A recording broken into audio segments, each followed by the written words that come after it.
Sipag at katatagan ang puhunan ng mga babaeng magsasaka at mga habi ng abaka sa Catanduanes. Dahil puhunan din sa trabaho ang maayos na kalusugan. Hatid sa kanila ng GMA Kapuso Foundation ang libreng pap smear at breast exam. Batid ni Nelda ang hirap ng walang-wala. Kaya para hindi ito maranasan ng kanyang mga anak, todo kayod siya para makapagtapos sila ng pag-aaral.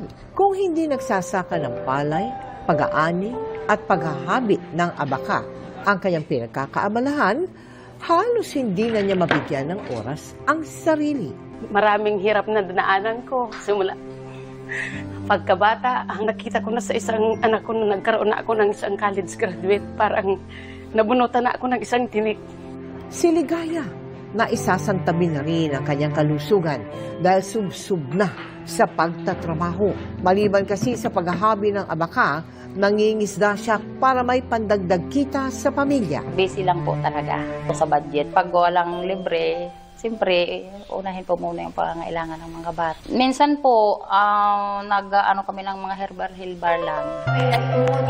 Bilang pakikiisa ng GMA Kapuso Foundation sa paggunita ng International Women's Day, binigyan natin ng pansin ang kalusugan ng mga kababaihan sa bayan ng Panganiban at Viga sa Catanduanes.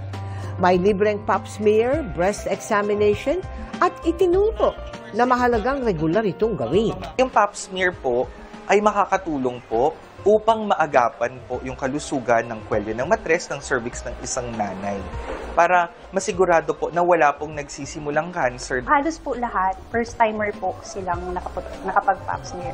Kasi nga dahil po sa layo ng Virac, may mga espesyalista po tayo doon.